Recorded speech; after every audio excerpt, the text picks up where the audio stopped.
ধর্ম হোক যার যার, বড় মা সবার। নৈহাটির বড় মার কথা নিশ্চয়ই সবাই শুনেছ।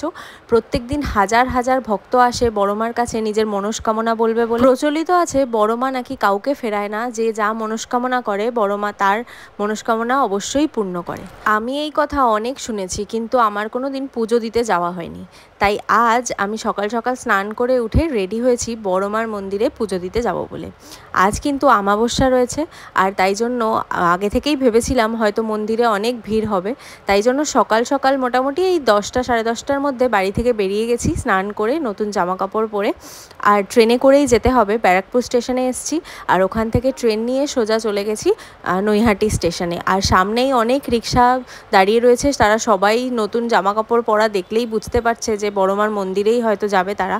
তাই সবাইকে ডেকে ডেকে নিজেরাই বলছে যে বড়মার মন্দির এখান থেকে যাবে। কিন্তু আমরা যেহেতু সামনেই পেয়ে যাব তাই হেঁটেই চলে গেছিলাম। তোমরা যদি যাও এই রিক্সা করে 10 টাকা মাথা পিছু নেবে আর বড়মার মন্দিরে নামিয়ে দেবে। এটাই সেই রাস্তা, যে রাস্তা দিয়ে খানিকটা গেলেই বড়মার মন্দির। আর চারিদিকে প্রচুর ফুলের দোকান, মিষ্টির দোকান, সবাই বড়মার ডালা বিক্রি করছে। তো আমরা দেখতে দেখতে খানিকটা রাস্তা গেছিলাম, যেহেতু আমি আর মাম্মাম দুজনেই গেছিলাম। তো ভেবেছিলাম যে একটু ঘুরে দেখে নিই, সামনাসামনি কোনো ডালার দোকান থেকেই ডালা নেব। তো সেই মতো এই কাকুর দোকান একদম সামনেই ছিল মন্দিরের, ওখান থেকেই আমরা ডালা নিয়ে নিয়েছি। আমি যে ডালাটা নিয়েছি এর মধ্যে চেলি, ধূপকাঠি, মোমবাতি, ফুলের মালা সবই ছিল। আর এই ডালাটার দাম নিয়েছিল 100 টাকা, মানে 101 টাকা। এছাড়াও 51 টাকা থেকে শুরু করে প্রায় 500, 1000 সব ধরনের ডালাই রয়েছে। যার যেটা পছন্দ সে সেই মতো নিতে পারে। আর একটু এগোতেই আমরা বড়মার মন্দির পেয়ে গেছি। আর ওপরেই বড় বড় করে লেখা রয়েছে ধর্ম হোক যার যার, বড় মা সবার। কথাটা কিন্তু একদমই সত্যি। এরপর আমাদের লাইনে দাঁড়ানোর পালা।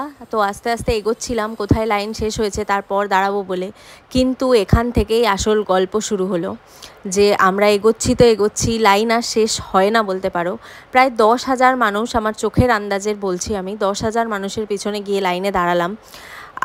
প্রায় 2 কিলোমিটার রাস্তা হবে যতটা আমরা হেঁটে গেছি লাইনে দাঁড়ানোর জন্য।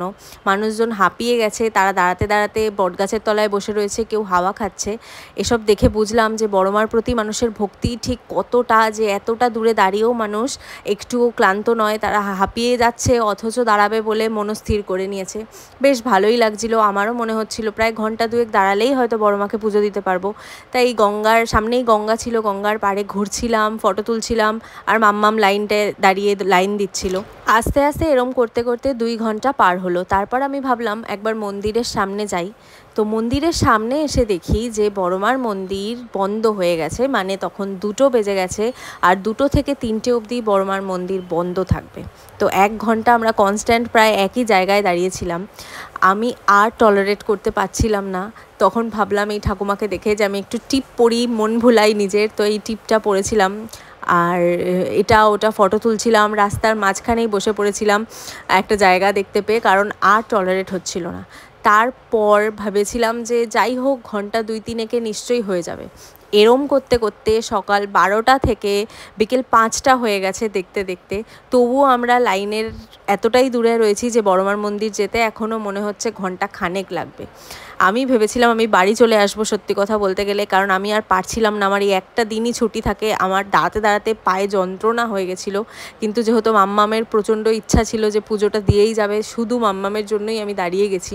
আর ফাইনালি 6টার সময় আমরা মন্দিরে এন্টার করতে পেরেছি, আর বড়মার দর্শনও করতে পেরেছি। আমিও দর্শন করেছি, তোমরাও দর্শন করো, পারলে নৈহাটিতে এসে বড়মার দর্শন করে যেও। প্রত্যেক দিনই মন্দির খোলা থাকে। আর 6টার পর বড়মাকে পুজো দিয়ে ওখান থেকে বেরিয়ে আমার মনেও খুব শান্তি লাগছিল। আমি বুঝলাম যে এত মানুষ এত লাইন দিয়ে দাঁড়িয়ে এই পুজোটা দিয়ে মনের যে শান্তিটা হয়, এটা উপভোগ করার জন্যই মনে হয় এসছে। আর তারপর ওখান থেকে বেরিয়ে প্রায় 7টার সময় আমি বাড়ি এসেছি। আর তার আগে আমরা রাস্তা দিয়ে একটু কচুরি তরকারি খেয়ে তারপর বাড়ি ফিরেছি। তো এই ছিল আমার বড়মাকে পুজো দেওয়ার গল্প। তোমরাও এসো, পারলে নৈহাটিতে এসে বড়মাকে পুজো দিয়ে যেও, কিন্তু একটা ফাঁকা ডেট দেখে এসো। অমাবস্যার ডেটে এলে ভিড়টা একটু বেশি হয়। আর আমার ব্লগটা কেমন লাগলো, যদি ভালো লাগে তাহলে অবশ্যই লাইক করো।